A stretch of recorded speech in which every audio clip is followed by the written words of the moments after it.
Hello friends, M6ல் இருக்கக்கூடிய gold மினியோடைய movement இன்றைக்கி எப்படி இருக்குது அப்படிங்கிறத பற்றி இன்றைக்கி பார்க்கலாம். அதுக்கு முன்னாடி நம்ம சேனல் இன்னும் சப்ஸ்கிரைப் பண்ணாமல் இருந்தீங்கன்னா சப்ஸ்கிரைப் பண்ணிக்கோங்க. பெல் ஐக்கானே ப்ரெஸ் பண்ணி வச்சுருந்தீங்கன்னா நம்ம ரெகுலராக கொடுக்கக்கூடிய அப்டேட்ஸ் உங்களுக்கு இமீடியட்டாக கிடச்சிட்ருக்கும். ஃபஸ்ட்டு இப்போ கோல்டு மினியோட டே சார்ட் பார்த்துடலாம். டே சார்ட் பொறுத்த வரைக்கும் ப்ரைஸ் வந்து பார்த்திங்கன்னா ஒரு பெரிய ஃபால், அதாவது ஜனவரி மாதம் நடந்த ஃபால் வந்து பெருசாக நடந்திருக்குது. அப்புறம் ஒரு கரெக்ஷன் மூவ், மறுபடியும் ஒரு பெரிய ஃபால் நடந்துட்டு ப்ரீவியஸாக இருந்த லோவை பிரேக் பண்ணுது. இந்த லோவை வந்து பிரேக் பண்ணி காமிக்குது, பட் ரிஜெக்ஷன் ஆகுது. மறுபடியும் வந்து ஒரு கரெக்ஷன் மூவ் நடக்குது. இப்போ மறுபடியும் அடுத்தது ஒரு செல் சைடு பெரிய ஃபாலுக்கு வந்து மூவ் ஆகிட்டு வந்துட்டுருக்கு. இப்போ இந்த லோவை வந்து பிரேக் பண்ணுறதுக்கு வாய்ப்புகள் இருக்கா அப்படின்னா கண்டிப்பாக வாய்ப்புகள் இருக்குது. நம்ம அதை எப்படிங்கிறத பற்றி இன்றைக்கி பார்க்கலாம். இப்போது கரெக்ஷன்ஸ் ஒரு பெரிய ஃபால் நடக்கிறதுக்கு கீழே வந்துட்டுருக்குது. ப்ரீவியஸாக இருந்த ஒரு சப்போர்ட்டை ப்ரைஸ் பிரேக் பண்ணி காமிக்குது. அதாவது இது ஒரு மேஜர் சப்போர்ட்னு எடுத்துக்கலாம். இந்த சப்போர்ட்டை வந்து ப்ரைஸ் பிரேக் பண்ணுது. பிரேக் பண்ணிவிட்டு ஒரு ரீட்ரேஸ்மெண்ட் நடக்குது. ரீட்ரேஸ்மெண்ட் நடந்துகிட்ருக்கிறது இப்போ வந்து ஒரு 3 நாளாக பார்த்தோம்னா தெரியுது, ஒரு ரேஞ்ச் ஃபார்மேஷன்லேயே நின்றுட்டுருக்கு. இப்போ இதுதான் டே சார்ட்டோட கண்டிஷன் இருக்குது. இப்போ நம்ம வந்து ஒரு 4 ஹவர் சார்ட்டுக்கு ஷிஃப்ட் ஆகிக்கலாம். 4 ஹவரில் பார்க்கும்பொழுது நமக்கு இந்த ரேஞ்ச் ஃபார்மேஷன் வந்து நல்லா நமக்கு கிளியராகவே தெரியுது. இந்த இடம் வந்து ரேஞ்சு வந்து ஒரு 3 நாளாக நல்லாவே ரேஞ்ச் நடந்துகிட்ருக்குது. பட் அது வந்து ஒரு செல் சைடு ரேஞ்ச் மாதிரி தான் வந்துட்டுருக்குது. அதாவது டவுன் சைடு ரேஞ்ச் வந்து ஃபார்ம் பண்ணி வந்துட்டுருக்கு. இப்போ நம்ம இங்கே வந்து ஒரு ட்ரெண்ட் லைன் ஃபார்ம் பண்ணிக்கலாம். இந்த ட்ரெண்ட் லைன் வந்து நமக்கு இங்கேருந்து மேலே இப்படி வருது.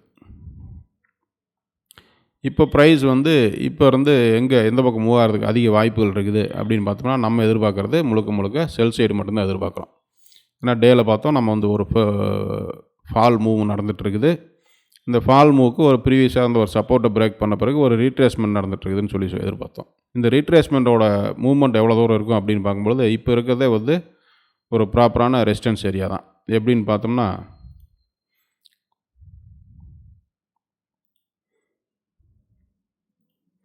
நமக்கு இந்த இடம் பாருங்கள், ஒரு 2 சப்போர்ட்டு ஏரியாவில் ஒரு ரெசிஸ்டன்ஸ் ஃபார்ம் பண்ணுறதுக்கு ட்ரை பண்ணிகிட்ருக்கு. சப்போர்ட்டு, இங்கே ஒரு சப்போர்ட், 2 சப்போர்ட்டையும் இப்போ ரெசிஸ்டன்ஸை கன்வெர்ட் ஆகிறதுக்கு ட்ரை பண்ணிகிட்ருக்கு. ஸோ இது ஒரு ரெசிஸ்டன்ஸ் ஏரியா.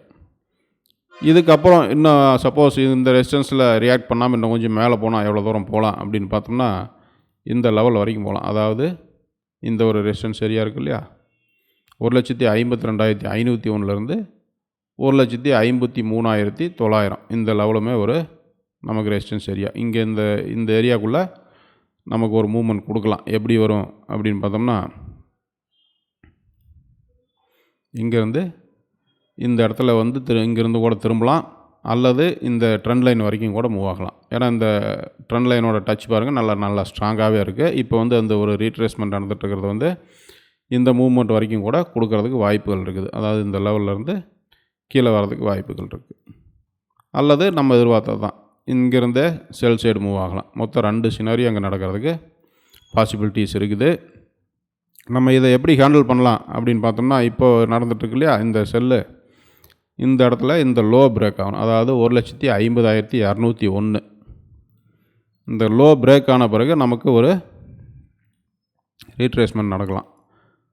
கீழே பிரேக் பண்ணிட்டு ஒரு கரெக்ஷன் முடித்து இங்கே இந்த ஏரியாவுக்குள்ளே நமக்கு ஏதாவது ஒரு செல் செட்டப் கிடச்சிதுன்னா இங்கேருந்து டைரெக்டாக நம்ம செல் போயிடலாம். சப்போஸ் நமக்கு இந்த இடத்துல எதுவும் செல் செட்டப் ஃபார்ம் ஆகலை அப்படின்னா கண்டிப்பாக இது மேலே போகிறதுக்கு பாசிபிலிட்டிஸ் இருக்குது.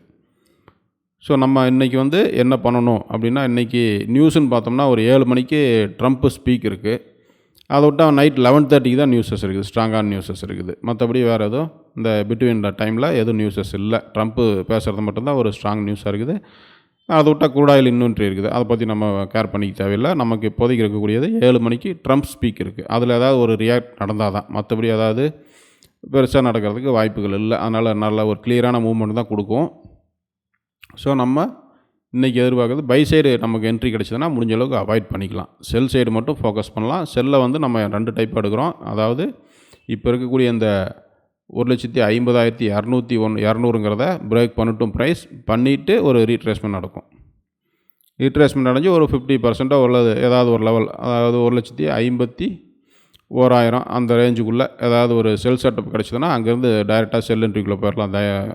அதையே ஸ்டாப் லாஸாக யூஸ் பண்ணிவிட்டு, சப்போஸ் அங்கே எதுவும் ஃபார்மேஷன் கிடைக்காம ப்ரைஸ் போய் இந்த லெவல், அதாவது 1,51,800 இதை லெவலை பிரேக் பண்ணிச்சுன்னா நம்ம அடுத்தது இங்கே வரைக்கும் வெயிட் பண்ணலாம். இங்கே போகும்போது அது எடுக்கிறது நம்ம 1,52,500லேருந்து 1,53,800ங்கிறதே ஒரு லெவல் தான், ஒரு பெரிய லெவல் தான். பட் நமக்கு வழி இல்லை. இந்த ஏரியாவுக்குள்ளே போகும்போது தான் நமக்கு அங்கே செல் செட்டப் கிடச்சதுன்னா அங்கேருந்து செல் போக முடியும். அது வரைக்கும் வெயிட் பண்ணி தான் பார்க்கணும் நம்ம. ஸோ அதனால் இன்றைக்கி பொறுத்த வரைக்கும் நம்ம பையை முடிஞ்ச அளவுக்கு அவாய்ட் பண்ணிக்கலாம். செல் சைடு கிடச்சா மட்டும் செல் என்ட்ரிக்குள்ளே போகலாம். தேங்க்யூ.